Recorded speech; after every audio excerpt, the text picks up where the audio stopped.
ദൈവത്തിരുനാമം എന്നും എന്നേക്കും വാഴ്ത്തപ്പെടുമാറാകട്ടെ. കടന്നു വന്നിരിക്കുന്ന എല്ലാ പ്രിയപ്പെട്ടവർക്കും കർത്താവായ യേശുക്രിസ്തുവിന്റെ നാമത്തിലുള്ള സ്നേഹവന്ദനത്തെ ആദ്യമായി അറിയിക്കട്ടെ. സാത്താന്റെ തന്ത്രങ്ങൾ എന്നുള്ള ആ തലക്കെട്ടിൽ 2 കൊരിന്ത്യർ 2-ാം അധ്യായം 11-ാം വാക്യത്തെ അടിസ്ഥാനമാക്കിക്കൊണ്ടുള്ള ചില ചിന്തകളാണ് നമുക്ക് പഠിക്കാനായിട്ട് ആഗ്രഹിക്കുന്നത്. കഴിഞ്ഞ ആഴ്ച ആമുഖമായിട്ട് ചില കാര്യങ്ങൾ ചിന്തിച്ചു. സാത്താൻ നമ്മെ തോൽപ്പിക്കരുത്. 2 കൊരിന്ത്യർ 2-ന്റെ 11-ാം വാക്യം അങ്ങനെയാണ് ആരംഭിക്കുന്നത്. സാത്താൻ നമ്മെ ചൂഷണം ചെയ്യരുത്, അല്ലെങ്കിൽ മുതലെടുക്കരുത്, അതിനുവേണ്ടി നമ്മൾ നിന്നു കൊടുക്കരുത് എന്നുള്ളതാണ് ആ വാക്യം കൊണ്ട് ദൈവാത്മാവ് നമ്മോട് പ്രബോധിപ്പിക്കുന്നെന്ന് നമ്മൾ മനസ്സിലാക്കി. അതുകൊണ്ട് ആ നാം തോൽപ്പിക്കപ്പെടാതിരിക്കുന്നതിന് വേണ്ടി അവന്റെ തന്ത്രങ്ങൾ നാം അറിഞ്ഞിരിക്കേണ്ടത് ആവശ്യമാണെന്നുള്ളത് നമ്മൾ ചിന്തിച്ചു. നമ്മുടെ എതിരാളി സാത്താനും അവന്റെ ദൂതഗണങ്ങളുമാണ്. അതുകൊണ്ട് അവന്റെ തന്ത്രങ്ങൾ എന്തൊക്കെയാണെന്നുള്ളത് നമ്മൾ മനസ്സിലാക്കിയിരിക്കേണ്ടത് ആവശ്യമാണ്. എതിരാളിയുടെ കഴിവുകളെക്കുറിച്ച് നമ്മൾ മനസ്സിലാക്കിയിരിക്കണം. എതിരാളിയുടെ ദൗർബല്യങ്ങളെക്കുറിച്ച് മനസ്സിലാക്കിയിരിക്കണം. മാത്രമല്ല അവന്റെ യുദ്ധതന്ത്രങ്ങൾ എന്തൊക്കെയായിരിക്കും എന്നുള്ളതും നമ്മൾ മനസ്സിലാക്കിയിരിക്കേണ്ടത് ആവശ്യമാണ്. ലോകം സാത്താനെ കുറിച്ച് വികലമായിട്ടുള്ള ഒരു ചിത്രമാണ് പ്രദർശിപ്പിക്കുന്നത് നമ്മൾ കണ്ടു. ഈ വികല ചിത്രം മനുഷ്യരിൽ സാത്താൻ കേവലം ഒരു സങ്കല്പം മാത്രമാണെന്നുള്ള ചിന്ത വളർത്തിയെടുക്കാനായിട്ട് സഹായിക്കുമെന്നുള്ളത് നമ്മൾ കണ്ടു. എന്നാൽ സാത്താൻ ഒരു യാഥാർത്ഥ്യമാണെന്നുള്ളത് നമ്മൾ മനസ്സിലാക്കേണ്ടത് ആവശ്യമാണ്.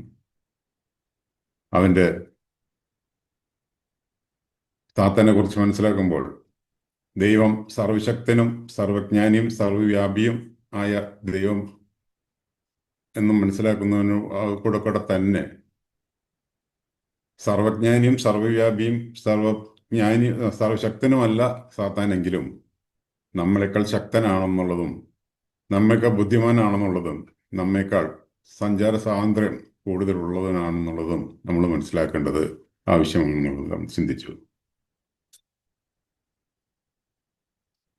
തുടർന്ന് നമ്മൾക്ക് സാത്താൻ എന്നുള്ള വ്യക്തിത്വത്തെക്കുറിച്ച് ദൈവാത്മാവ് വെളിപ്പെടുത്തിയിട്ടുള്ള ഭാഗത്തേക്ക് കടന്നു പോകാമെന്നാണ് ഞാൻ ഇന്ന് ആഗ്രഹിക്കുന്നത്. സാത്താനെ കുറിച്ച് വലിയ കാര്യങ്ങളൊന്നും നമുക്ക് രേഖപ്പെടുത്തി കിട്ടിയിട്ടില്ല എന്നായിരുന്നു ഞാൻ ഒരു കാലം വരെ ചിന്തിച്ചിരുന്നത്. എന്നാൽ യഥാർത്ഥത്തിൽ പഠിക്കാൻ തുടങ്ങിയപ്പോൾ സാത്താനെ കുറിച്ച് ഒരു മനുഷ്യൻ അറിഞ്ഞിരിക്കേണ്ട എല്ലാ കാര്യങ്ങളും ദൈവവചനം നമുക്ക് മനസ്സിലാക്കി തരുന്നുണ്ട് എന്നുള്ളതാണ് അതിന് വാസ്തവം. ദൈവം മറച്ചു വെച്ചിട്ടുള്ള കാര്യങ്ങൾ കാണും. എങ്കിലും ഒരു മനുഷ്യൻ അല്ലെങ്കിൽ ഒരു വിശ്വാസി ഈ ലോകത്തായിരിക്കുമ്പോൾ അറിഞ്ഞിരിക്കേണ്ട എല്ലാ കാര്യങ്ങളും ദൈവാത്മാവ് നമുക്ക് വെളിപ്പെടുത്തി തന്നിട്ടുണ്ട് എന്നുള്ളത് ഒരു വാസ്തവമാണ്. സാത്താന്റെ ഉത്ഭവത്തെക്കുറിച്ച് നമ്മൾ 2 വേദഭാഗങ്ങളിലാണ് പ്രധാനമായിട്ടും കാണുന്നത്. യെഹെസ്കേൽ പ്രവചനം 28-ാം അധ്യായത്തിൽ സാത്താന്റെ ഉത്ഭവത്തെക്കുറിച്ചും അവൻ സാത്താനായി മാറിയതിനെക്കുറിച്ചും നമുക്ക് കാണാനായിട്ട് സാധിക്കും. യെശയ്യാ പ്രവചനം 14-ാം അധ്യായത്തിലേക്ക് വരുമ്പോൾ സാത്താന്റെ ഹൃദയ വിചാരങ്ങളെക്കുറിച്ച് ഉള്ളൊരു ചിത്രം അവിടെ നമുക്ക് വെളിപ്പെടുത്തി തന്നിട്ടുണ്ട്. ഈ 2 ഭാഗങ്ങളും അല്പമായി ചിന്തിക്കാമെന്നുള്ളതാണ് ഞാൻ ഇന്ന് ആഗ്രഹിക്കുന്നത്. യെഹെസ്കേൽ പ്രവചനം 28-ാം അധ്യായത്തിലേക്ക് വരുമ്പോൾ സാത്താൻ ഒരു സൃഷ്ടി മാത്രമാണെന്നുള്ളത് അവിടെ രേഖപ്പെടുത്തിയിട്ടുണ്ട്. അതിന്റെ 14-ാം വാക്യത്തിൽ നമ്മൾ അങ്ങനെ വായിക്കുന്നു. 15-ാം വാക്യത്തിൽ വായിക്കുന്നു, നിന്നെ സൃഷ്ടിച്ച നാൾ മുതൽ. സാത്താൻ കേവലം ഒരു സൃഷ്ടി മാത്രം, ദൈവത്തിന്റെ ഒരു സൃഷ്ടി മാത്രമാണ് എന്നുള്ളത് അവിടെ നമുക്ക് മനസ്സിലാക്കാനായിട്ട് സാധിക്കും. ആ സൃഷ്ടിയെക്കുറിച്ച് 14-ാം വാക്യത്തിൽ വായിക്കുന്നുണ്ട്, നീ ചിറക് വിടർത്തി മറയ്ക്കുന്ന കെരൂബാകുന്നു. അപ്പോൾ സാത്താനെ സൃഷ്ടിച്ചത് സാത്താൻ എന്നുള്ള രൂപത്തിലല്ല, ഒരു കെരൂബ്, ദൈവത്തിന്റെ സൈന്യത്തിലുള്ള കെരൂബ് എന്നുള്ള ആ വിഭാഗത്തിൽപ്പെട്ട ഒരു വ്യക്തിയായിരുന്നു സാത്താൻ എന്നുള്ളത് നമുക്ക് കാണാനായിട്ട് സാധിക്കും. അവിടെ ഇംഗ്ലീഷ് ഭാഷാന്തരത്തിൽ വായിക്കുന്നത് thou art the anointed cherub that covereth എന്നുള്ളതാണ്. അവിടെ അനോയിന്റ് ചെയ്ത, അല്ലെങ്കിൽ അഭിഷേകം ചെയ്യപ്പെട്ട, അല്ലെങ്കിൽ ഒരു പ്രത്യേക കാര്യത്തിന് വേണ്ടി തിരഞ്ഞെടുക്കപ്പെട്ട ഒരു കെരൂബായിരുന്നു ഈ സാത്താൻ എന്നുള്ളത് നമുക്ക് അവിടെ കാണാനായിട്ട് സാധിക്കും. കെരൂബുകളെ കുറിച്ച് ആദ്യമായിട്ട് വചനത്തിൽ കാണുന്നത് ഉൽപ്പത്തി പുസ്തകം 3-ാം അധ്യായത്തിലാണ്. അവിടെ ജീവന്റെ വൃക്ഷത്തിലേക്കുള്ള വഴി കാപ്പാനായിട്ട് കെരൂബുകളെ നിർത്തിയതായിട്ട് നമുക്ക് അവിടെ വായിക്കാനായിട്ട് സാധിക്കും. ആ ഗണത്തിൽപ്പെട്ട പ്രധാനിയായിട്ടുള്ള ഒരു വ്യക്തിയായിരുന്നു ഈ സാത്താൻ എന്നുള്ളത് നമുക്കവിടെ കാണാനായിട്ട് സാധിക്കും. കെരൂബുകളെ കുറിച്ച് പഠിക്കുമ്പോൾ ദിനവൃത്താന്ത പുസ്തകം 1 ദിനവൃത്താന്തം 28-ന്റെ 18-ാം വാക്യത്തിൽ വായിക്കുന്നത് കെരൂബുകളായ രഥമാതൃക എന്ന് പറഞ്ഞിട്ടുണ്ടെങ്കിൽ ഒരു സഞ്ചാരത്തിന് വേണ്ടി ഉപയോഗിക്കുന്ന ഒരു ഒരു പ്രത്യേക ദൗത്യമാണ് തനിക്കുണ്ടായിരുന്നത് എന്നുള്ളത് നമുക്കവിടെ കാണാനായിട്ട് സാധിക്കും. പുറപ്പാട് പുസ്തകം 2 ശമൂവേൽ 22-ന്റെ 11-ാം വാക്യത്തിൽ വായിക്കുന്നത് ദൈവം യഹോവ കെരൂബിനെ വാഹനമാക്കി പറന്നു എന്നുള്ളതാണ് അവിടെ വായിക്കുന്നത്. സങ്കീർത്തനം 18-ന്റെ 10-ാം വാക്യത്തിലും അത് വായിക്കുന്നുണ്ട്. എന്ന് പറഞ്ഞാൽ ഒരു വാഹനം എന്നുള്ള ആ അർത്ഥത്തില് അതിന്റെ യഥാർത്ഥമായിട്ടുള്ള അർത്ഥം എന്തെന്നുള്ളത് നമുക്ക് അത്രയധികം വെളിപ്പെട്ട് കിട്ടിയിട്ടില്ലെങ്കിലും ആ വിധത്തിലുള്ള ഒരു ശുശ്രൂഷയാണ് കെരൂബുകൾക്ക് ഏൽപ്പിച്ചിരുന്നത്, അല്ലെങ്കിൽ ഈ സാത്താനും ഉണ്ടായിരുന്നു എന്നുള്ളത് നമുക്ക് മനസ്സിലാക്കാൻ സാധിക്കും. സങ്കീർത്തനം 80-ലും അതുപോലെ സങ്കീർത്തനം 99-ലും കെരൂബുകളിന്മേൽ അധിവസിക്കുന്നവനായ യഹോവ എന്നുള്ള അർത്ഥത്തിൽ അവിടെ പറയുന്നുണ്ട്. അപ്പൊ ഈ വിധത്തിൽ ദൈവമായിട്ട് ഏറ്റവും അടുത്ത് ബന്ധമുള്ള ഒരു വ്യക്തിത്വമായിരുന്നു സാത്താൻ എന്നുള്ളത് നമുക്ക് അവിടെ മനസ്സിലാക്കാനായിട്ട് സാധിക്കും. രണ്ടാമതായിട്ട് ഈ സാത്താനെ കുറിച്ച് പറയുന്നു 15-ാം വാക്യത്തില്, നിന്നെ സൃഷ്ടിച്ച നാൾ മുതൽ നിന്നിൽ നീതിയോട് കണ്ടതുവരെ നീ നടപ്പിൽ നിഷ്കളങ്കനായിരുന്നു. ദൈവം താൻ തന്നെ കൊടുക്കുന്ന ഒരു സാക്ഷ്യമാണത്. തന്നിൽ നീതിയോട് കണ്ടതുവരെയുള്ള സമയം വരെ അവൻ ഒരു വളരെ നടപ്പിൽ നിഷ്കളങ്കനായിരുന്നു എന്നുള്ളതാണ് അവിടെ ദൈവാത്മാവ് അവിടെ വെളിപ്പെടുത്തിയിരിക്കുന്നത്. നമ്മളുടെ ബന്ധത്തില് നമുക്കും ഭയം തോന്നിയിരിക്കേണ്ട ഒരു വിഷയമായിട്ട് ഇത് കാണാനായിട്ട് സാധിക്കും. കൊരിന്ത്യർക്ക് എഴുതിയ ലേഖനത്തിലെ 1-ാം ലേഖനം 10-ാം അധ്യായത്തിൽ നമ്മൾ വായിക്കുന്നത് നിൽക്കുന്നു എന്ന് അത് ആ ഭാഗം വായിക്കാം. കൊരിന്ത്യർക്ക് എഴുതിയ ലേഖനം 10-ാം അധ്യായം അതിന്റെ 12-ാം വാക്യം. ആകയാൽ താൻ നിൽക്കുന്നു എന്ന് തോന്നുന്നവൻ വീഴാതിരിക്കുവാൻ നോക്കിക്കൊള്ളട്ടെ. ഈ സാത്താൻ, നടപ്പിൽ നിഷ്കളങ്കനായ സാത്താൻ അവിടെ വീണു പോകുന്നതായിട്ടാണ് നമ്മൾ കാണുന്നത്. നാം അതിനേക്കാൾ അത്രയ്ക്കും ബലമുള്ളവനല്ല, ബലഹീനനാണ്. അതുകൊണ്ട് നമുക്കൊരു മുന്നറിയിപ്പാണത്. നാം നിൽക്കുന്നു നമുക്ക് തോന്നുന്നുവെങ്കിൽ നാം വീഴാതിരിക്കാനായിട്ട് സൂക്ഷിച്ചു കൊള്ളേണ്ടത് ആവശ്യമാണ്. സാത്താന്റെ പതനം ഒരു നരകമൊരുക്കുന്ന വിധത്തിൽ ആയി തീർന്നു എന്നുള്ളത് നമുക്കവിടെ കാണാനായിട്ട് സാധിക്കും. മത്തായി സുവിശേഷം 25-ാം അധ്യായത്തിന്റെ 41-ാം വാക്യത്തിൽ അതാണ് വായിക്കുന്നത്, പിശാചിനും അവന്റെ ദൂതന്മാർക്കും വേണ്ടി ഒരു നിത്യാഗ്നി ഒരുക്കിയിരിക്കുന്നു എന്നുള്ളത് നമുക്ക് അവിടെ വായിക്കുന്നത്. ഈ വിധത്തില് സാത്താൻ വീണുപോയി എന്നുള്ളതാണ് നമുക്ക് കാണാനായിട്ട് സാധിക്കുന്നത്. ദൈവമായിട്ട് വളരെയധികം അടുത്ത് ബന്ധമുണ്ടായിരുന്ന ഒരു കെരൂബായ സാത്താൻ ഈ വിധത്തിൽ വീണു പോകാനായിട്ട് ഇടയായി തീർന്നുവെങ്കിൽ നമ്മൾ എന്തുമാത്രം ശ്രദ്ധിക്കേണ്ടിയിരിക്കുന്നു എന്നുള്ളത് ഇതിൽ നിന്നും നമുക്ക് മനസ്സിലാക്കാനായിട്ട് സാധിക്കും. മൂന്നാമതായിട്ട് അതിന്റെ 15-ാം വാക്യത്തിൽ വായിക്കുന്നത്,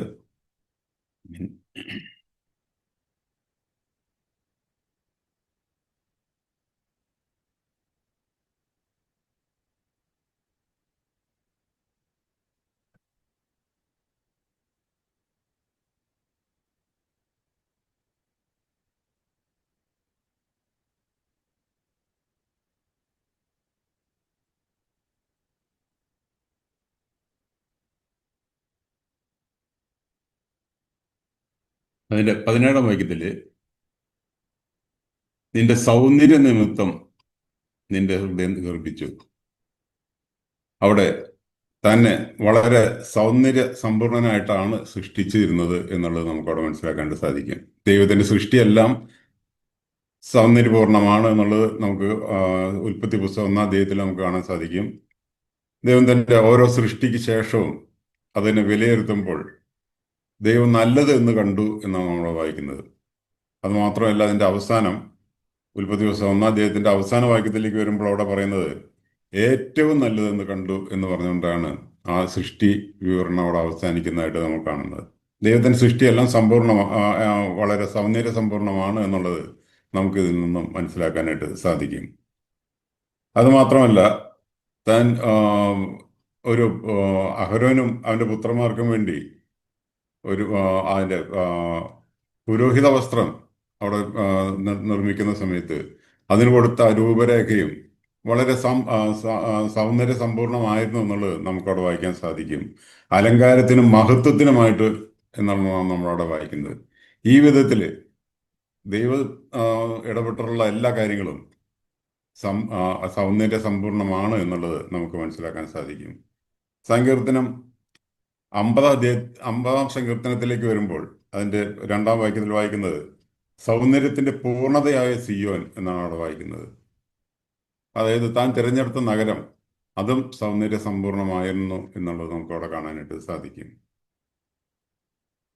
അതുപോലെ എന്നാൽ സങ്കീർത്തനം 39 വരുമ്പോൾ അവിടെ വായിക്കുന്നത് അകൃത്യ നിമിത്തം ശിക്ഷിക്കുമ്പോൾ അവന്റെ സൗന്ദര്യത്തെ പുഴുപോലെ ക്ഷയിപ്പിക്കുന്നു. നമ്മുടെ ജീവിതത്തിൽ സൗന്ദര്യം കുറഞ്ഞു എന്ന് നമുക്ക് തോന്നുന്നുണ്ടെങ്കിൽ അതിന് പ്രധാനപ്പെട്ട കാരണം നമ്മുടെ അകൃത്യമാണ്. നമുക്ക് കൈമാറി കിട്ടിയ ആ പാപനിമിത്തമാണ് എന്നുള്ളത് നമുക്ക് മനസ്സിലാക്കാനായിട്ട് സാധിക്കും. നമ്മുടെ ജീവിതത്തിൽ നമ്മൾ മനസ്സിലാക്കേണ്ട ഒരു പ്രധാനപ്പെട്ട കാര്യമാണ് നമ്മെ ദൈവം സൃഷ്ടിച്ചത് സൗന്ദര്യ സമ്പൂർണരായിട്ട് തന്നെയാണ് എന്നുള്ളത് നമ്മൾ മനസ്സിലാക്കേണ്ടത് ആവശ്യമാണ്. നമ്മുടെ അകമയുള്ള സൗന്ദര്യം നമ്മൾ പ്രദർശിപ്പിച്ച് ജീവിക്കേണ്ടത് ആവശ്യമാണെന്നുള്ളത് ഇതിൽ നിന്നും നമുക്ക് മനസ്സിലാക്കാനായിട്ട് സാധിക്കും. സങ്കീർത്തനം 39 പറയുന്നത് അകൃത്യ നിമിത്തം ശിക്ഷിക്കുമ്പോൾ നമ്മുടെ അകൃത്യ നിമിത്തം ശിക്ഷിക്കപ്പെട്ടത് നമ്മുടെ കർത്താവാണെന്നുള്ളത് നമുക്കവിടെ കാണാനായിട്ട് സാധിക്കും. യെശയ്യാപ്രവചനം 53-ാം അധ്യായത്തില് അതിന്റെ ആ സൗന്ദര്യം എങ്ങനെയൊക്കെ ഏതെല്ലാം വിധത്തിലായി തീർന്നു എന്നുള്ളത് കണ്ടാൽ ആളല്ല എന്ന് തോന്നുന്ന വിധത്തിലായി തീർന്നതിനെ കുറിച്ച് അവിടെ വിവരിക്കുന്നത് കാണാൻ സാധിക്കും. നമുക്ക് വേണ്ടി സൗന്ദര്യം നശിച്ച് ഒന്നുമില്ലാത്തവനായിട്ട് തീർന്ന് നമ്മുടെ കർത്താവാണെന്നുള്ളത് ഓർത്ത് നമുക്ക് ദൈവത്തെ സ്തുതിച്ച് ജീവിക്കാനായിട്ട് ഈ സാത്താനെ കുറിച്ചുള്ള ഈ ചിന്തകൾ നമുക്ക് ഉപയുക്തമായി തീരട്ടെ. അവിടെ പിന്നീട് നമ്മൾ കാണുന്നത് 17-ാം വാക്യത്തിൽ തന്നെ വീണ്ടും കാണുന്നത്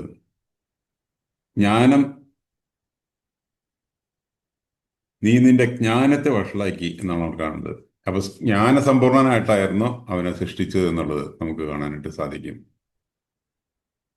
ഈ ലോകത്തിന്റെ ജ്ഞാനമല്ല, ദൈവജ്ഞാനമാണ്. നമ്മൾ സദൃശവാക്യങ്ങളിലൊക്കെ വായിക്കുന്ന സമയത്ത് അതിൽ 1-ാം അധ്യായത്തിൽ തന്നെ നമ്മൾ വായിക്കുന്നത് യഹോവഭക്തി ജ്ഞാനത്തിന്റെ ആരംഭമാകുന്നു. എന്നാൽ അതിന്റെ തുടർന്ന് വായിക്കുന്നത് ഘോഷന്മാരോ ജ്ഞാനവും പ്രബോധനവും നിരസിക്കുന്നു. സാത്താനെ ജ്ഞാനസമ്പൂർണനായിട്ട് ദൈവം സൃഷ്ടിച്ചുവെങ്കിലും താൻ കേവലം ഒരു ഭോഷനായിട്ട് മാറുന്നതായിട്ട് പിന്നീട് നമുക്ക് കാണാനായിട്ട് സാധിക്കും. ഈ ലോകത്തിന്റെ ജ്ഞാനം എന്നുള്ളത് അത് ദൈവം ഭോഷത്വമാക്കി തീർക്കുന്നു എന്നുള്ളത് നമ്മൾ മനസ്സിലാക്കേണ്ടത് ആവശ്യമാണ്. കൊരിന്ത്യർക്ക് എഴുതിയ 1-ാം ലേഖനം 1-ാം അധ്യായം 20-ാം വാക്യത്തിൽ നമ്മൾ വായിക്കുന്നു, ഈ ലോകത്തിന്റെ ജ്ഞാനം ദൈവം ഭോഷത്വമാക്കി. നാം കർത്താവിനെ സ്വീകരിക്കുമ്പോൾ ഈ ജ്ഞാനത്തിലേക്ക്, യഹോഭക്തി ജ്ഞാനത്തിലേക്ക് നമ്മൾ കടന്നു വരികയാണ്. എന്നാൽ ഈ ലോകത്തിന്റെ ജ്ഞാനം നമ്മളിലേക്ക് എത്രമാത്രം നമ്മളെ ആകർഷിക്കുന്നുവോ അവിടെ നമ്മൾ ഭോഷനായിട്ട്, സാത്താനെ പോലെ തന്നെ ഭോഷനായിട്ട് തീരുകയാണ് ചെയ്യുന്നു എന്നുള്ളത് നമുക്ക് ഈ ഭാഗത്ത് നിന്ന് മനസ്സിലാക്കാനായിട്ട് സാധിക്കും. കൊലോസ്യ ലേഖനത്തിൽ വായിക്കുമ്പോൾ ആരും നിങ്ങളുടെ നിങ്ങളെ കവർന്നു കളയാനായിട്ട് ഇടയാക്കി തീർക്കരുത് എന്ന് അവിടെ നമ്മൾ വായിക്കുന്നു. ജീവിതത്തിൽ ആരും നമ്മളെ കവർന്നു കളയുന്നതിന് സാത്താൻ അതിനുള്ള തന്ത്രങ്ങളെല്ലാം കൊണ്ടുവരും. ലോകജ്ഞാനം നമ്മുടെ മുമ്പിലേക്ക് കൊണ്ടുവരും. അപ്പോൾ അവിടെ തളർന്നു പോകാതെ ഈ ലോകജ്ഞാനത്തെ മറികടന്ന് ദൈവജ്ഞാനം ത്തിൽ നിറഞ്ഞവരായിട്ട് ജീവിക്കാനായിട്ട് നമുക്ക് സാധിക്കണം എന്നുള്ളത് സാത്താൻ നമ്മെ ഓർമ്മിപ്പിക്കുകയാണ്.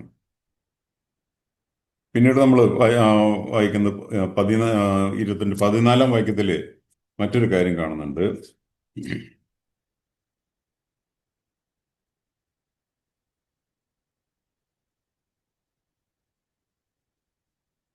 നീ അഗ്നിമയ രഥങ്ങളുടെ മധ്യേ സഞ്ചരിച്ചു പോന്നു. അഗ്നിമയ രഥങ്ങളുടെ മധ്യേ സഞ്ചരിച്ചു പോന്നു. അഗ്നിമയ രഥങ്ങളുടെ മധ്യേ സഞ്ചരിക്കുന്ന ഒരു വ്യക്തിത്വമായിരുന്നു സാത്താൻ എന്നുള്ളത് നമുക്ക് കാണാൻ സാധിക്കും. അതായത് ദൈവമായിട്ട് സദാ സമ്പർക്കത്തിൽ ഉണ്ടായിരുന്ന ഒരു വ്യക്തിയായിട്ട് നമുക്ക് അവിടെ കാണാനായിട്ട് സാധിക്കും. എന്നാൽ അവിടെ നിന്ന് മുടിച്ചു കളഞ്ഞതായിട്ടാണ് നമ്മൾ പിന്നീട് വായിക്കുന്നത്.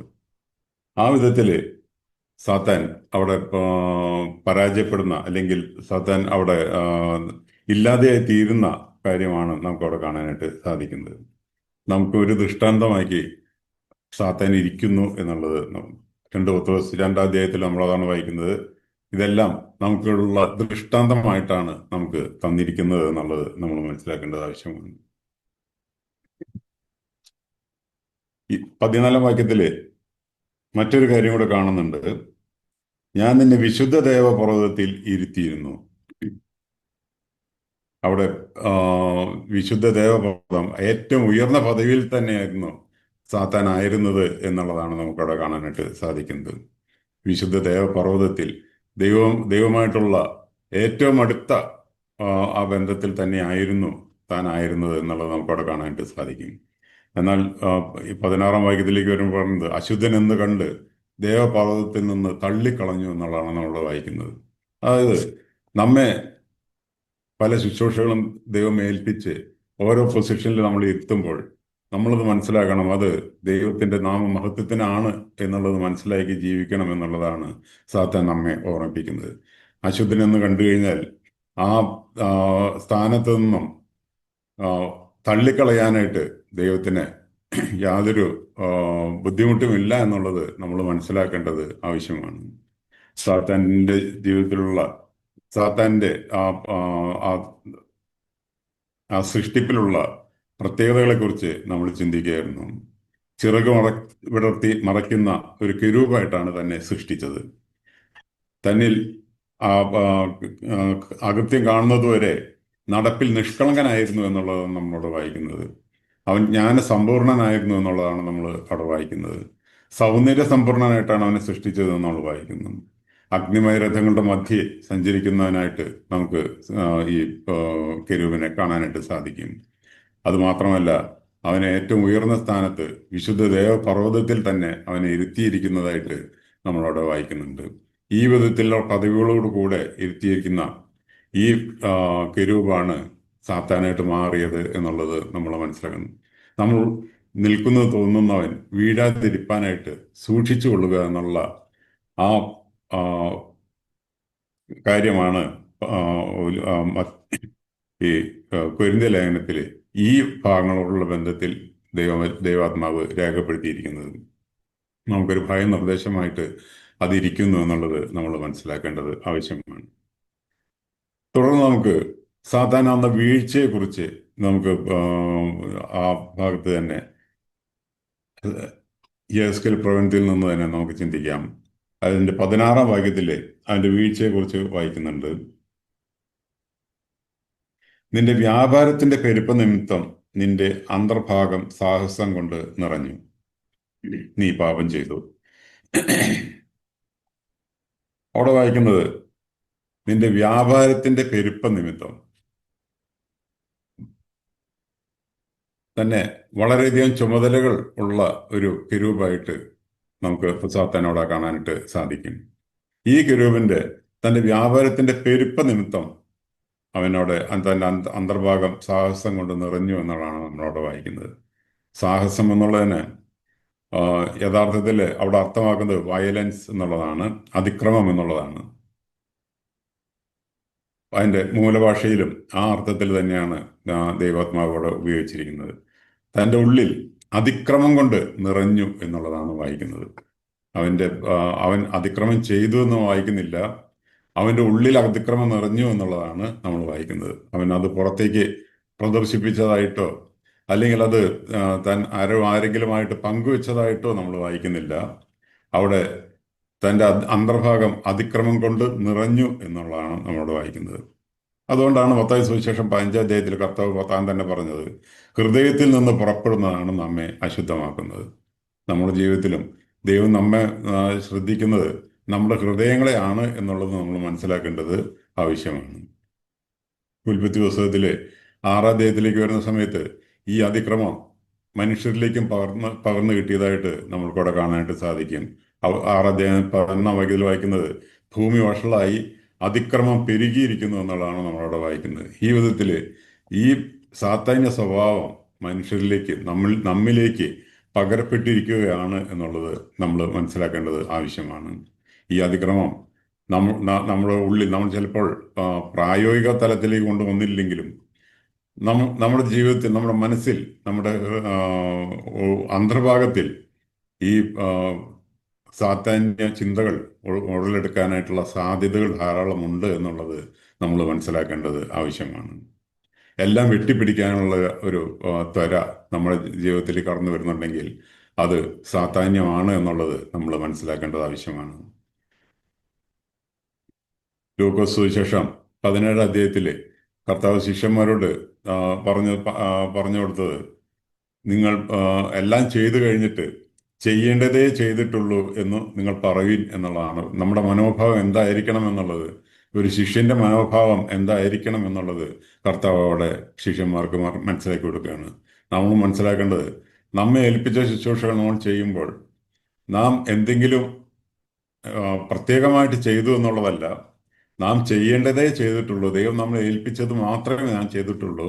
ഞാൻ അപ്രയോജനമുള്ള ദാസൻ തന്നെയാണ്, അല്ല അത്രയും പ്രയോജനമുള്ളവനൊന്നും അല്ല, അപ്രയോജന ദാസൻ തന്നെയാണ് എന്നുള്ള മനോഭാവത്തോടെ ഇരിക്കണമെന്ന് നമുക്ക് അവിടെ കാണാനായിട്ട് സാധിക്കും.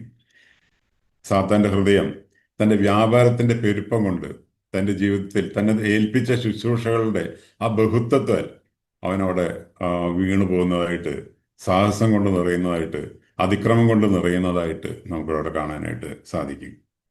രണ്ടാമതായിട്ട് കാണുന്നത് അതിന്റെ 17 വാക്യത്തില്,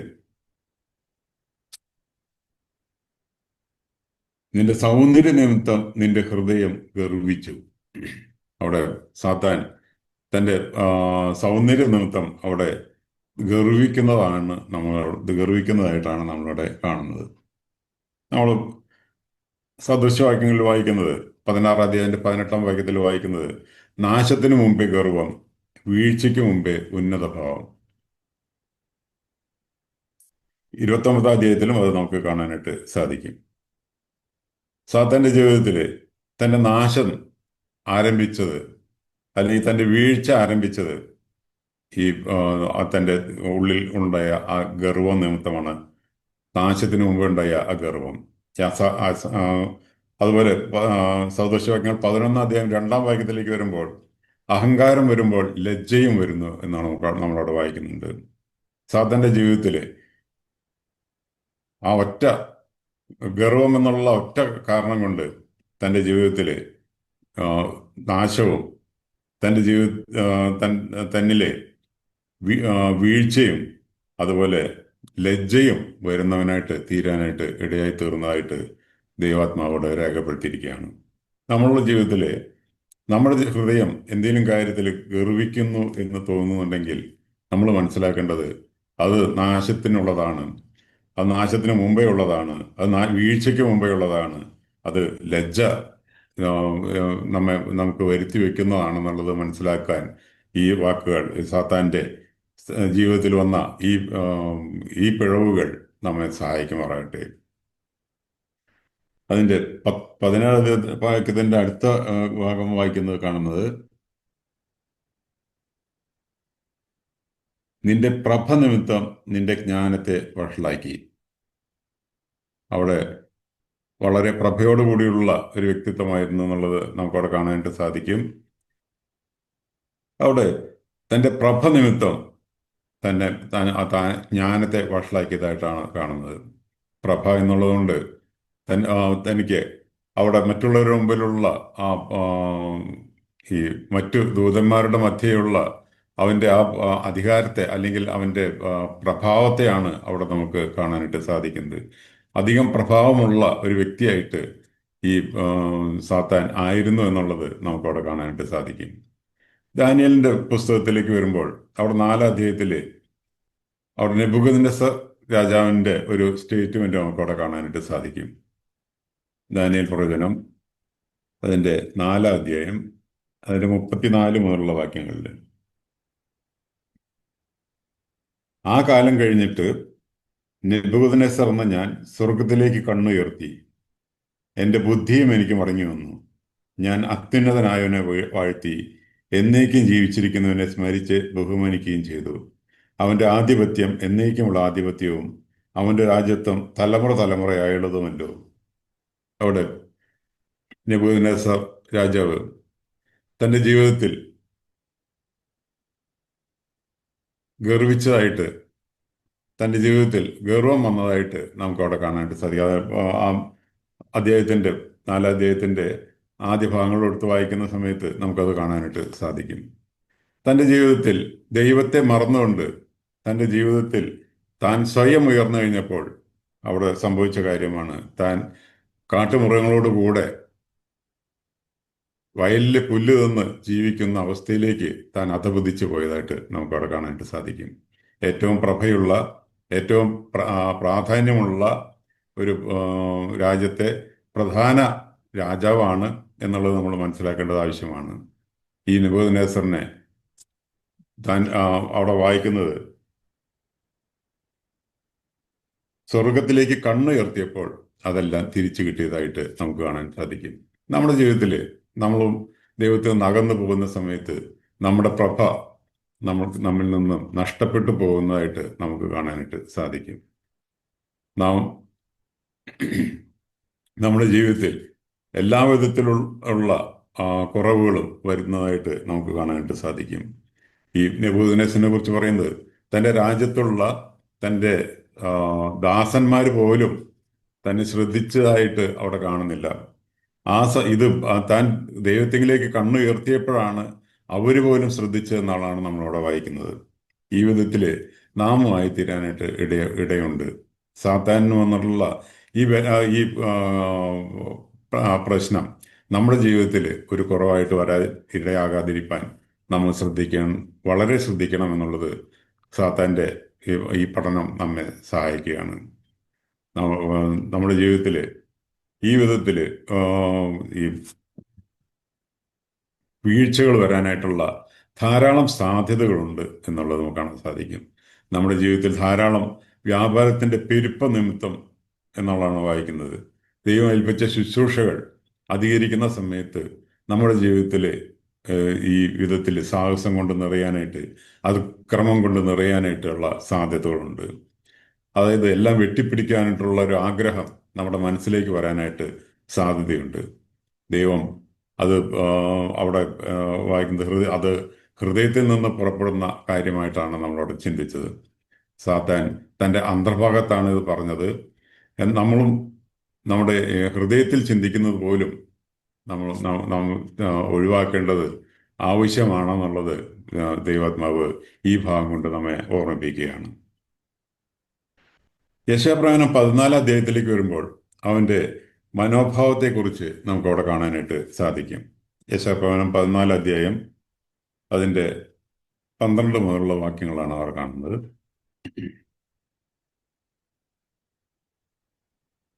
യെശയ്യാപ്രവചനം 14ാം അധ്യായം 12 മുതലുള്ള വാക്യങ്ങൾ. അരുണോദയ പുത്രനായ ശുക്ര, നീ എങ്ങനെ ആകാശത്ത് നിന്ന് വീണു? ജാതികളെ താഴ്ത്തിക്കളഞ്ഞവനെ, നീ എങ്ങനെ വെട്ടേറ്റ് നിലത്ത് വീണു? ഞാൻ സ്വർഗത്തിൽ കയറും, എന്റെ സിംഹാസനം ദൈവത്തിന്റെ നക്ഷത്രങ്ങൾക്ക് മീതെ വയ്ക്കും. ഉദരദിക്കിന്റെ അതിർത്തിയിൽ സമാഗമ പർവ്വതത്തിന്മേൽ ഞാൻ ഇരുന്നരുളും. ഞാൻ മേഘോന്നതങ്ങൾക്ക് മീതെ കയറും, ഞാൻ അത്യുന്നതനോട് സമനാകും എന്നല്ലോ നീ ഹൃദയത്തിൽ പറഞ്ഞത്. അവിടെ സാത്താന്റെ ചിന്താഗതികളെ കുറിച്ച് നമുക്കവിടെ കാണാൻ സാധിക്കും. ആദ്യമായിട്ട് കാണുന്നത് ഞാൻ സ്വർഗത്തിൽ കയറും എന്നുള്ളതാണ്.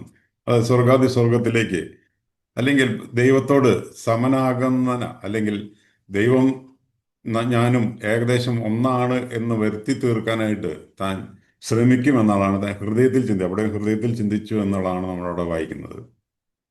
അതുമാത്രമല്ല, രണ്ടാമതായിട്ട് കാണുന്നത് എന്റെ സിംഹാസനം ദൈവത്തിന്റെ സിംഹാസനങ്ങൾ നക്ഷത്രങ്ങൾക്ക് മീതെ വെക്കും എന്നുള്ളതാണ് അവിടെ കാണുന്നത്. ഈ വിധത്തിൽ ദൈവത്തെക്കാളും ഉന്നതനായി തീരാനായിട്ട് ഞാൻ ശ്രമിക്കും എന്നുള്ള ആ ചിന്താഗതിയാണ് സാത്താന്റെ ജീവിതത്തെ സാത്താനാക്കി മാറ്റിയത്, അല്ലെങ്കിൽ ഈ കെരൂബിന്റെ ജീവിതത്തെ സാത്താനാക്കി മാറ്റാനായിട്ട് ഇടയായി തീർന്നു എന്നുള്ളത് നമുക്കവിടെ കാണാനായിട്ട് സാധിക്കും. അതുമാത്രമല്ല, ഉത്തരദിക്കിന്റെ അതിർത്തിയിൽ സമാഗമ പർവ്വതത്തിൽ ഞാൻ ഇരുന്നരുളും. ഇത് ഉത്തരദിക്ക് എന്നുള്ളത് സങ്കീർത്തനം 48 സങ്കീർത്തനത്തിൽ നമ്മൾ വായിക്കുന്നുണ്ട്. ഉത്തര ഗിരിയായ സിയോൻ എന്നുള്ള വായിക്കുന്നുണ്ട്. അതായത് ദൈവത്തിന്റെ ആലയം ഇരിക്കുന്ന ആ ഉത്തരദിക്ക്, ആ സിയോൻ ഗിരിയിൽ തന്നെ താൻ ഇരുന്ന് അരുളും, താൻ അവിടെ സിംഹാസനം അവിടെ സ്ഥാപിക്കുമെന്നുള്ളതായിരുന്നു അവന്റെ ചിന്താഗതി എന്നുള്ളത് നമുക്കവിടെ കാണാനായിട്ട് സാധിക്കും. അത് സംഭവിക്കാനിരിക്കുന്നതേ ഉള്ളൂ. അത് അടുത്ത യുഗത്തിൽ, അല്ലെങ്കിൽ കൃപായുഗത്തിന് ശേഷം സംഭവിക്കാനിരിക്കുന്ന കാര്യമായിട്ട് അതിരിക്കുന്നു. തൻ്റെ മനസ്സിൽ വന്നുള്ള ചിന്ത, അതെല്ലാം മനസ്സിൽ വന്നിട്ടുള്ള ചിന്തകളാണ് ദൈവാത്മാവോടെ രേഖപ്പെടുത്തി വെച്ചിരിക്കുന്നത്. അതുമാത്രമല്ല, ഞാൻ മേഘോന്നതങ്ങൾക്ക് മീതെ കയറും. ഇവിടെ അവിടെ വായിക്കുന്നത് തന്നെ അവിടെ നിന്ന് തള്ളിക്കളഞ്ഞതായിട്ട്, വിശുദ്ധ ദേവപർവ്വതത്തിൽ നിന്ന് തള്ളിക്കളഞ്ഞതായിട്ട് നമ്മളവിടെ വായിക്കുന്നുണ്ട്. അവിടേക്ക് ഇനി ഞാൻ വീണ്ടും കയറുമെന്നുള്ള ചിന്താഗതിയിലാണ് സാത്താൻ ആയിരിക്കുന്നത് എന്നുള്ളത് നമുക്ക് കാണാൻ സാധിക്കും. അതുമാത്രമല്ല, ഞാൻ അത്യുന്നതനോട് സമനാകും, അത്യുന്നതനെ പോലെയാകും എന്നുള്ള അർത്ഥത്തിലാണ് അവിടെ ഉപയോഗിച്ചിരിക്കുന്നത്. ഈ വിധത്തിൽ നമ്മളവിടെ വായിക്കുന്നുണ്ട്. വെളിപ്പാട് ദിവസം 12 അധ്യായത്തിലേക്ക് വരുമ്പോൾ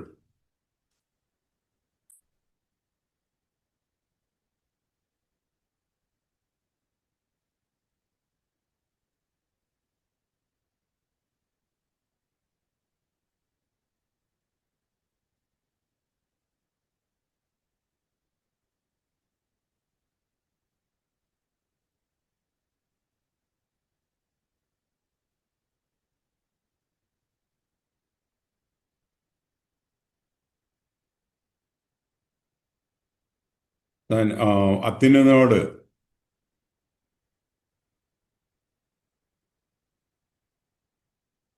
സമനാകുന്ന രംഗം നമുക്കവിടെ കാണാനായിട്ട്, സമനാകാൻ ശ്രമിക്കുന്ന രംഗം നമുക്കവിടെ കാണാനായിട്ട് സാധിക്കും.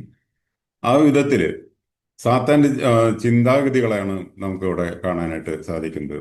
അവൻ ആദ്യം ചിന്തിച്ചു, ഞാൻ സ്വർഗത്തിൽ കയറും, അതുപോലെ എൻ്റെ സിംഹാസനം ദൈവത്തിന്റെ നക്ഷത്രങ്ങൾക്ക് മീതെ വയ്ക്കും, ഉത്തരദിക്കിന്റെ അതിർത്തിയിൽ സമാഗമ പർവ്വതത്തിൽ ഞാൻ ഇരുന്നരുളും, ഞാൻ മേഘോന്നതങ്ങൾക്ക് മീതെ കയറും, ഞാൻ അത്യുന്നതനോട് സമനാകും. ഈ വിധത്തിലുള്ള ചിന്താഗതികളാണ് തൻ്റെ ജീവിതത്തിലുണ്ടായിരുന്നത്.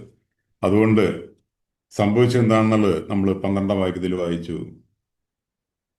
അരുണോദയപുത്രനായ ശുക്ര, നീ എങ്ങനെ ആകാശത്ത് നിന്ന് വീണു, ജാതികളെ താഴ്ത്തിക്കളഞ്ഞവനെ നീ എങ്ങനെ വെട്ടേറ്റ് നിലത്ത് വീണു. ഈ വിധത്തിലുള്ള പതനത്തിന് ഈ കെരൂബ് അത് കെരൂബിന് ഇടയായെങ്കിൽ നമ്മളുള്ള ബന്ധത്തിൽ നമ്മൾ വളരെയധികം ശ്രദ്ധിക്കേണ്ടത് ആവശ്യമാണ്. കുറച്ച് ദൈവത്തോട് നേരിട്ടുള്ള ഒരു യുദ്ധത്തിന് സാത്താൻ ഒരിക്കലും ഒരുക്കമല്ലായിരുന്നു. നമ്മളവിടെ കാണുന്നുണ്ട്, സാത്താൻ തൻ്റെ ഹൃദയത്തിലുള്ള ചിന്താഗതികൾ മാത്രമേ ഉണ്ടായിരുന്നുള്ളതായിട്ടാണ് നമ്മളിവിടെ വായിക്കുന്നത്. ദൈവത്തോട് നേരിട്ടുള്ള ഒരു ആക്രമണം അവിടെ സാത്താൻ വിഭാവനം ചെയ്യുന്നതായിട്ട് കാണുന്നില്ല. ഒരു ആക്രമണം തുടർന്ന് കാണുന്നുണ്ട്. വെളിപ്പാട് പുസ്തകത്തിൽ 12 അധ്യായത്തിലേക്ക് വരുമ്പോഴാണ് അത് കാണുന്നത്. അവിടെ സാത്താനും അവന് ദൂതന്മാരും ചേർന്ന് അവിടെ പടവെട്ടുന്നതായിട്ട് നമ്മളവിടെ വായിക്കുന്നുണ്ട്. അതുവരെ സാത്താൻ നേരിട്ടുള്ള ഒരു ആക്രമണം അവിടെ നടത്തുന്നതായിട്ട് നമുക്ക് കാണാനായിട്ട് സാധിക്കുന്നില്ല. അവന്റെ സ്ട്രാറ്റജി എന്ന് പറയുന്നത് 2 ശമൂവേൽ 15 അബ്ശാലോം എന്നുള്ള രാജകുമാരൻ നടത്തിയ ആ സ്ട്രാറ്റജിയാണ് നമുക്കവിടെ കാണാൻ സാധിക്കുന്നത്. 2 ശമൂവേൽ 15 അത് നമുക്കൊന്ന് ശ്രദ്ധിക്കുന്നത് നല്ലതായിരിക്കും.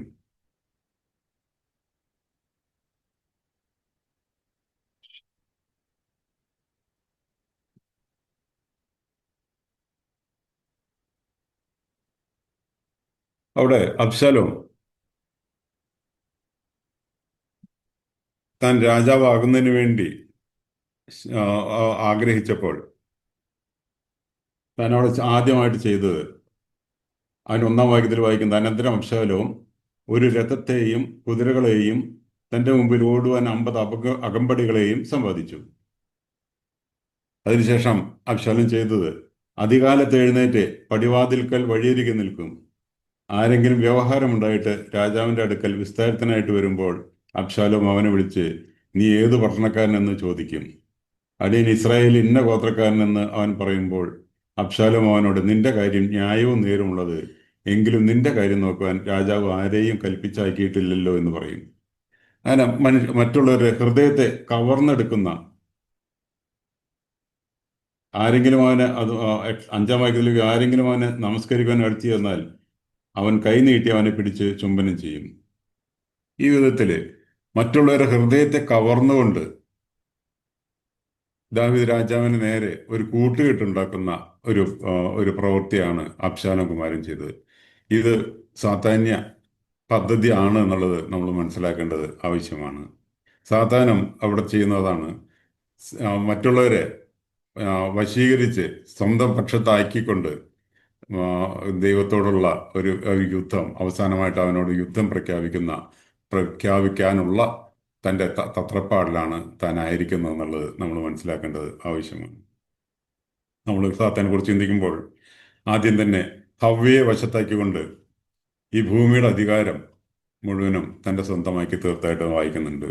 ഉൽപ്പത്തി പുസ്തകം 1-ാം അധ്യായത്തിന്റെ 26-ാം വാക്യത്തിൽ വായിക്കുന്നത്, ദൈവം മനുഷ്യനെ സൃഷ്ടിച്ച് ഭൂമിയെ വാഴുന്നതിന് വേണ്ടി ഏൽപ്പിച്ചുവെങ്കിൽ ഈ വാഴ്ച തൻ്റെതാക്കി മാറ്റുന്നതിന് വേണ്ടി ഹവ്വയെ വശത്താക്കി മനുഷ്യവർഗത്തെ മുഴുവനും തൻ്റെ അടിമകളാക്കി മാറ്റുന്നതാണ് നമ്മളവിടെ കാണുന്നത്. അതുമാത്രമല്ല, ഒടുക്കത്താദമായ നമ്മുടെ കർത്താവിനെയും അവിടെ ചെന്ന് സമീപിച്ചപ്പോൾ അവിടെ നമ്മൾ വായിക്കുന്നത്, മത്തായി സുവിശേഷം 4-ാം അധ്യായത്തിൽ വായിക്കുന്നത്, വീണ് എന്നെ നമസ്കരിച്ചാൽ ഇതൊക്കെ നിനക്ക് തരാമെന്നുള്ളതാണ്. എന്ന് പറഞ്ഞിട്ടുണ്ടെങ്കിൽ ആ പദ്ധതി, ദൈവത്തിൻ്റെ പദ്ധതിയെ ഇല്ലാതാക്കിക്കൊണ്ട് തന്നെ വീണ് നമസ്കരിക്കുന്ന ഒരവസ്ഥയിലേക്ക് ആക്കി തീർത്താൽ ഇത് മുഴുവനും ദൈവത്തിനെ പോലും കീഴ്പ്പെടുത്തുന്ന അവസ്ഥയിലേക്ക് ആയി തീരും എന്നുള്ളത് മനസ്സിലാക്കിക്കൊണ്ടുള്ള ഒരു പദ്ധതിയാണ് അവിടെ നടപ്പാക്കാനായിട്ട് ആരംഭിച്ചതായിട്ട് നമ്മൾ കാണുന്നത്. ഈ വിധത്തില് സാത്താന്യ തന്ത്രങ്ങൾ നമ്മൾ ഈ ദൈവമായിട്ടുള്ള ബന്ധത്തിലുള്ള തന്ത്രങ്ങളാണ് നമ്മളിവിടെ കണ്ടത്. എന്നാൽ ഈ വിധത്തിൽ നമ്മെയും വശത്താക്കുന്ന തന്ത്രമാണ് ഇന്ന് തുടർന്നുകൊണ്ടിരിക്കുന്നത് എന്നുള്ളത് നമുക്ക് കാണാനായിട്ട് സാധിക്കും. നമ്മൾ വളരെ ശ്രദ്ധയോടുകൂടി ഇരിക്കേണ്ടത് ഈ വിധത്തിൽ ആവശ്യമാണ്. സാത്താന്റെ വീഴ്ചയെക്കുറിച്ച് നമ്മൾ പഠിക്കുമ്പോൾ തീമോഥെയോസിന്റെ 1-ാം ലേഖനം 3-ാം അധ്യായത്തിൽ അവിടെ വായിക്കുന്നുണ്ട്. അവന്റെ പ്രധാനപ്പെട്ട വീഴ്ച, അല്ലെങ്കിൽ ഈ വീഴ്ചയുടെ എല്ലാം അതിന്റെ അന്തസത്ത എന്താണെന്നുള്ളത് അത് നമുക്കവിടെ കാണാനായിട്ട് സാധിക്കും. 1 തീമോഥെയോസ് 3-ാം അധ്യായത്തിന്റെ 6-ാം വാക്യത്തിൽ നമ്മളിങ്ങനെ വായിക്കുന്നു,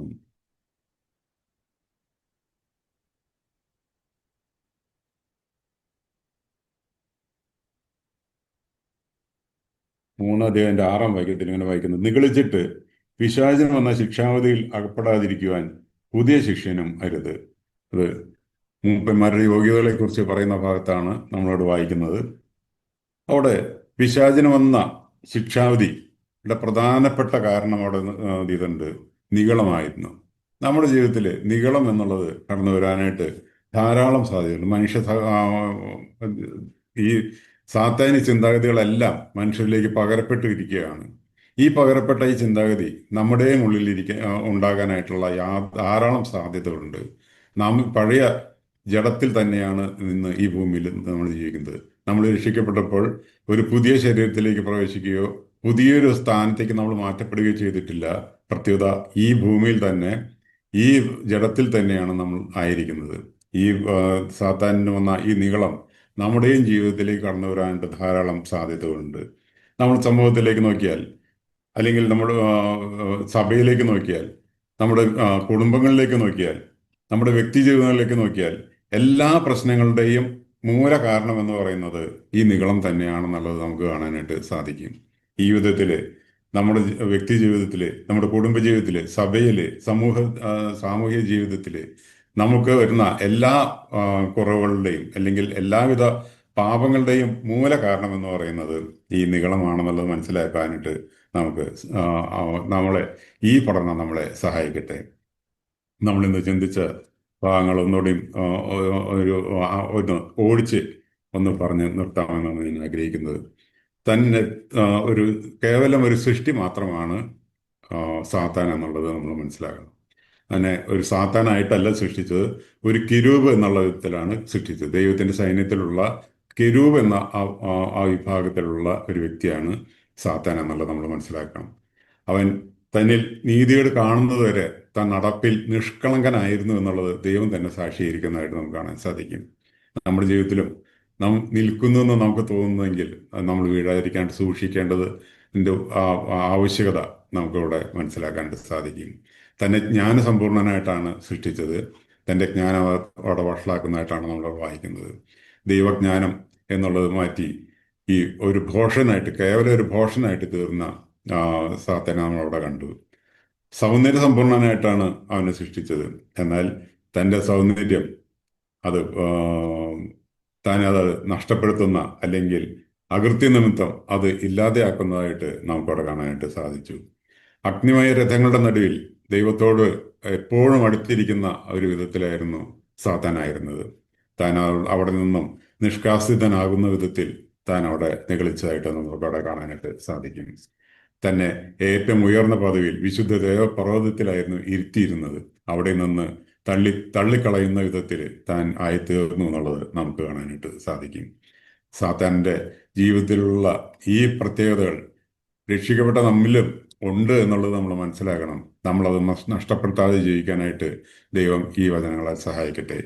തൻ്റെ വീഴ്ചയെക്കുറിച്ച് നമ്മൾ ചിന്തിച്ചു. രണ്ടാമതായിട്ട് തൻ്റെ വ്യാപാരത്തിന്റെ പെരുപ്പ നിമിത്തം നമ്മെ ഏൽപ്പിച്ച ദൈവം നമ്മെ ഏൽപ്പിച്ചുള്ള ശുശ്രൂഷകൾ നിമിത്തം നമ്മൾ നമ്മുടെ ഉള്ളിൽ സാഹസം കൊണ്ട് നിറയാനായിട്ട് ഇടയായി തീരാതിരിക്കണം എന്നുള്ളത് നമ്മളവിടെ കണ്ടു.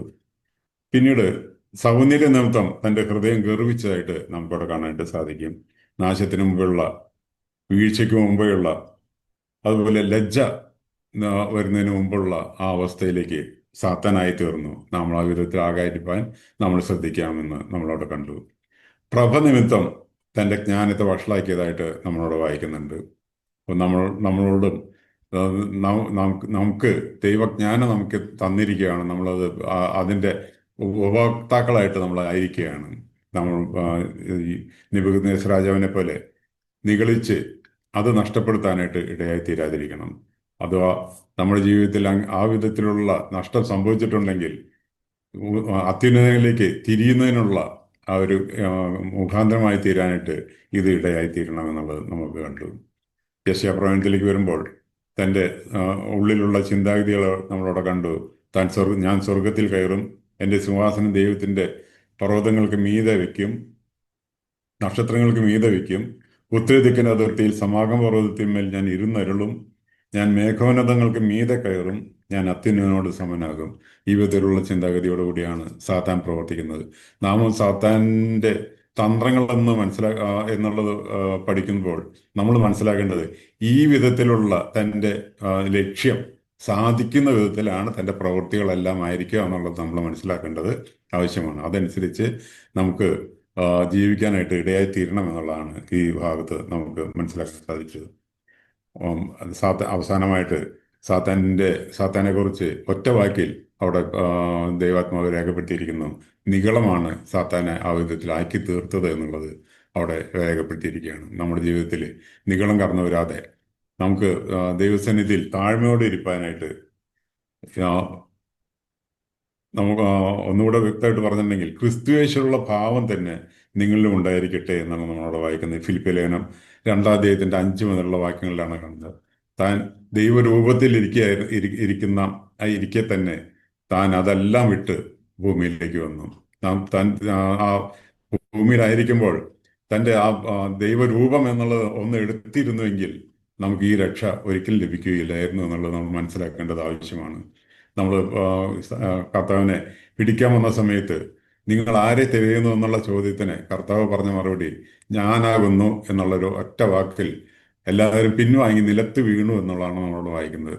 താൻ ആ ദൈവമെന്നുള്ള ആ ദൈവരൂപം യഥാർത്ഥത്തിൽ എടുത്തിരുന്നുവെങ്കിൽ ഈ കാൽവറിയിലുള്ള ഈ യാഗമരണം സംഭവിക്കുകയില്ലായിരുന്നു. അത് മാത്രമല്ല, നമുക്ക് ഈ വിധത്തിലുള്ള രക്ഷ നമുക്ക് ലഭിക്കുകയില്ലായിരുന്നു. ഈ വിധത്തിൽ നമ്മുടെ ജീവിതത്തിൽ ആ ഭാവം, ക്രിസ്തുയേശുവിലുള്ള ആ ഭാവം തന്നെ നമ്മളിൽ നിന്ന് തുടരുവാനായിട്ട് നമുക്ക് ഇടയായിത്തീരുന്നു. എങ്കിൽ മാത്രമേ നാം യഥാർത്ഥമായിട്ടുള്ള ഒരു ക്രിസ്തീയ ജീവിതം, ഒരു സാക്ഷി ജീവിതം നയിക്കാനായിട്ട് നമുക്ക് സാധിക്കുകയുള്ളൂ. ഈ വിധത്തിൽ ഒരു സാക്ഷി ജീവിതം നയിക്കാനായിട്ട് ഈ ചിന്തകളെ കൊണ്ട് ദൈവം നമ്മെ സഹായിക്കട്ടെ. ദൈവ തിരുനാമം എന്നും എന്നേക്കും വാഴ്ത്തോടും പറയട്ടെ.